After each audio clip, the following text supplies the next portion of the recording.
दुनिया में दया और प्रेम का सबसे सुंदर उदाहरण यदि किसी ने दिया है तो वो है मदर टेरेसा। उनका जीवन दूसरों की सेवा, त्याग और करुणा के लिए समर्पित रहा। गरीब, बीमार और असहाय लोगों के लिए वे एक मदर की तरह थीं। उनकी बातें सिर्फ शब्द नहीं, बल्कि जीवन जीने की एक राह है। आइए सुनते हैं मदर टेरेसा की प्रेरणादायी विचार, जो हमारे हृदय को छूते हैं और जीवन को एक नई दिशा देते हैं। कुछ लोग हमारे जीवन में आशीर्वाद के रूप में आते हैं, कुछ आपके जीवन में सबक के रूप में आते हैं। आइए हम हमेशा एक दूसरे से मुस्कुराते हुए मिलें, क्योंकि मुस्कुराहट ही प्यार की शुरुआत है। मैं चाहती हूं कि आप अपने पड़ोसी के बारे में चिंतित रहें। क्या आप अपने पड़ोसी को जानते हैं? इस पल में खुश रहूं, बस इतना ही काफी है। हमें हर पल की जरूरत है, उससे ज्यादा की नहीं। इस दुनिया में रोटी से ज्यादा प्यार और कद्र की भूख है। शांति एक मुस्कुराहट से शुरू होती है। हम भविष्य से डरते हैं क्योंकि हम आज बर्बाद कर रहे हैं। हृदय की गहरी खुशी एक चुंबक की तरह है जो जीवन का मार्ग दिखाती है। प्यार के बिना काम गुलामी है।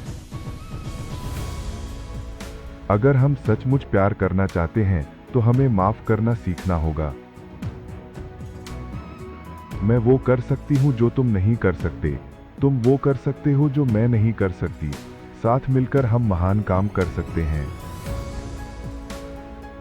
जिस चीज को बनाने में आप वर्षों लगाते हैं, वे रातों रात नष्ट हो सकती है, फिर भी उसे बनाइए।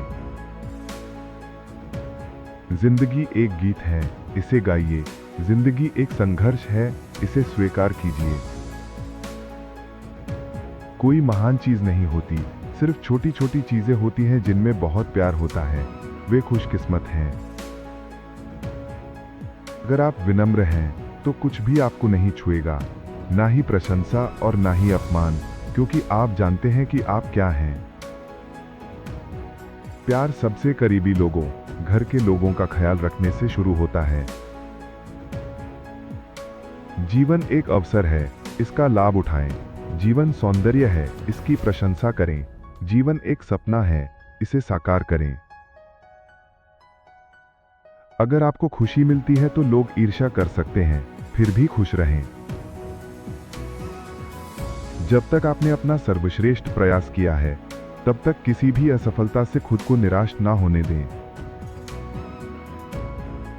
जीवन एक चुनौती है, हमें इसे स्वीकार करना होगा। अपने जीवन के माध्यम से ईश्वर के प्रेम को फैलाएं, लेकिन शब्दों का प्रयोग केवल तभी करें जब आवश्यक हो। गरीबी ईश्वर ने नहीं बनाई, हम ही, आप और मैं अपने अहंकार के कारण इसे पैदा करते हैं। यीशु ने कहा कि एक दूसरे से प्रेम करो। उन्होंने ये नहीं कहा कि पूरी दुनिया से प्रेम करो। हमें शांति लाने के लिए बंदूकों और बमों की जरूरत नहीं है, हमें प्रेम और करुणा की जरूरत है।